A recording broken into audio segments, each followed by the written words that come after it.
Hi, I'm Tom, a maritime English teacher working in Stavanger, Norway.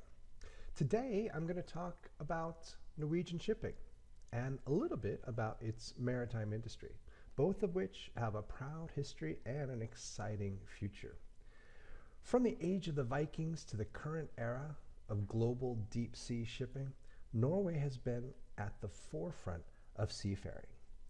Norwegian fishing fleets help satisfy not just the nation's need for food, but Norwegian fishermen export enormous amounts of salmon and cod overseas to countries like Japan and the United States.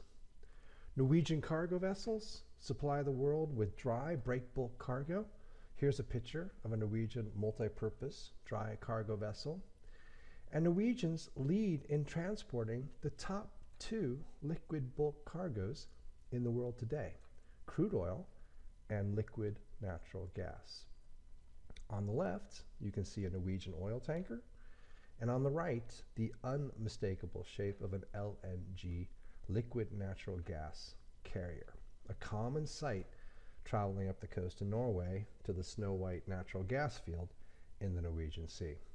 Did you know John Fredriksen is Norway's richest man? Except he's not Norwegian anymore. He gave up his Norwegian citizenship and moved to Cyprus, most likely to avoid paying so much in taxes. He is a billionaire businessman who owns the world's largest oil tanker fleet and runs the shipping company Frontline, among many other interests. His net worth is around $10 billion. My wife's boss, on the other hand, Kjell Røkke, Norway's official richest man, is only worth $3 billion in comparison. However, Norway is going in a new direction and wants to change its dependency on fossil fuels. So what are fossil fuels again? Those are natural fuels such as oil, coal, or gas formed in the past from the remains of living organisms like you and me or dinosaurs. Norway is leading the way to a more sustainable future, bærekraftig fremtid. I'm sure you've heard of the Norwegian national oil company Statoil changed its name back in 2018 to Equinor. Instead of putting the focus primarily on oil, the new name has the root word equa, and that's the base for words such as equal, equality, and equilibrium, very close in meaning to sustainability. And of course, Nor, indicating that the company is still Norwegian. But what to do with all those Statoil gas stations around Scandinavia and the Baltic states? Well, the American chain from Texas, Circle K, came in and bought up the entire Statoil chain of stations. Thank you, Texas. But I really miss the Polar Pop and the roller grill that we have in the States.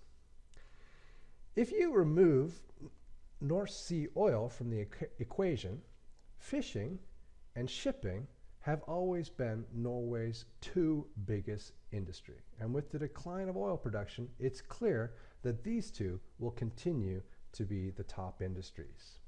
However, the major challenge for the entire shipping industry, for maritime countries all around the world, is how to adapt. With climate change looming large on the horizon, the Norwegian state is supporting its shipping industry to do all it can to achieve the ultimate goal: zero emissions shipping. Our ship, MS Gan, is just one example of that. We were just awarded 6.4 million Norwegian crowns annually. That means every year in the national budget to make us a hybrid ship. So we'll be running on battery power as well as on fuel. Way to go, School Ship Gan.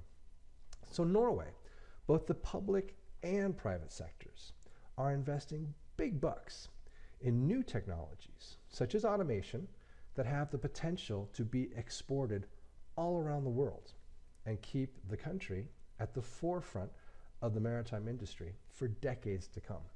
But automation, what is that? Well, I'm sure you've heard of the self-driving trucks trying to make a go of it in the United States. Norway, through its premier University of Technology, NTNU, is working on unmanned robot ships that just might run on their own as well. And that begs the question, will you still have a job as a seafarer if all shipping becomes automated in the future? You might just be sitting at home, sailing a ship from your computer, just like some truck drivers are trying to do in the States these days. Well, someone's got to work on the engines, right? I don't know. Only time will tell. Norway's first goal is zero emission fjords by 2026. This means any vessel, ferries, offshore vessels, even fishing vessels, wishing to enter into any Norwegian port or harbor or enter any of the fjords, and that means cruise ships as well, will need to be fully electric. Wow. So let's take a look at the Norwegian merchant fleet. It's divided up into two ship registers, NIS and NOR, managed by the Norwegian Maritime Authority, Sjøfartsdirektoratet. A ship's register is a list of all ships that have the legal right to be sailing under that nation's flag. These ships must prove themselves seaworthy to a maritime authority. So the Norwegian Maritime Authority is just like your local driver and vehicle licensing agency, in Norway called Statens vegvesen, which makes sure all drivers and cars on Norwegian roads are safe. The Norwegian International Merchant Fleet is registered in NIS, Norwegian International Ship Register, which means all Norwegian-owned ships sailing overseas under the Norwegian flag, like bulkers and LNG carriers. The ships in the domestic fleet are registered in NOR, Norwegian Ship Register. This means all ships sailing in Norwegian waters, like passenger ferries and offshore vessels. You also have a third category in this statistic I'm going to show you, Norwegian-owned vessels sailing under foreign flags of convenience.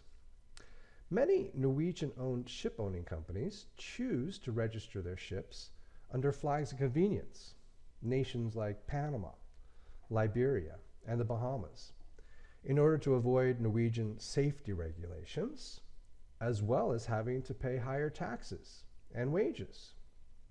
Kind of like Norway's richest man, who isn't Norwegian anymore, John Fredriksen. So watch out. Don't work for one of these companies because they're not as safe and they don't pay as well.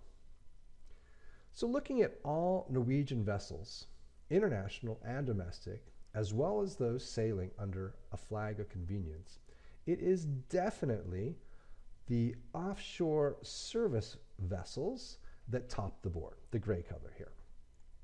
So that means vessels like anchor handling tugs, the ROV support vessels, you can always tell them by their big port doors, starboard and port side. ROV stands for remote operated vehicles, which is what they use these days around oil rigs instead of divers. And then here, the ubiquitous platform supply vessel. And ubiquitous means you see them everywhere along the coast of Norway. So there's a very good chance my students will end up working on an offshore service vessel as an apprentice. Then you see the orange color, just a bit here domestically, and even more internationally, and even more with the flag's convenience. And that is the dry cargo vessels, known as break bulk vessels. This makes sense because these are like the trucks or lorries of the sea. Then you have the magenta color here for chemical tankers. Very serious job working under very hazardous conditions, so beware. And then coming in fourth place, you can see that we have the yellow-green, which shows the dry bulk carriers. Just a bit domestically that we have it here, and even more internationally and under flags and convenience. You see these coasters along the fjords of Norway all the time, carrying dry bulk cargo like gravel and rocks from our many quarries. Then in fifth place comes the gas tankers, the LPG and the LNG carrier. I said liquid natural gas, and LPG stands for liquid petroleum gas, which is very dangerous cargo. If it were ever to ignite, it would cause a devastating explosion. So here's another view looking at the Norwegian international fleet, with the offshore vessels topping the list, and then right behind that the dry cargo vessels, and then about half of that is chemical tankers. Those are our top 3 vessels in the Norwegian fleet. And then right behind that in fourth place, tied for fourth, are the dry bulk carrier and the liquid bulk carriers, the gas tankers, LPG and LNG, and the dry bulk carriers. And then come oil tankers, and then you have the shuttle and storage tankers. And then you see passenger vessels and ferries make up a small, even though we have many, many ferries here in Norway, it's just a fraction of the entire fleet. Okay, Norway ranks around 4th among the world's maritime fleets as of 2019. But that, of course, all depends on who you listen to and what you base it on. The tonnage, which means the amount of cargo transported, or vessel value. This graph is looking at vessel value. It's from the Norwegian Shipowners Association, showing that Norway has just over $50 billion worth of vessels at sea internationally. This is only a mere 5% of the world's almost $1 trillion worth of vessels. And you can see from this graph that the top 3 maritime nations in the world today are Japan and China, tied neck and neck, and then right behind that is Greece. Now, Greece has been number 1 in the world all the way up to last year, but now it looks like China and Asia and Japan are taking over the world. I couldn't finish up without saying something about Norway's maritime cluster. A cluster, to put it simply, is a combination of everything you need for a particular industry. A maritime cluster, then, means you have the knowledge, skills, and labor to build and service all your shipping needs.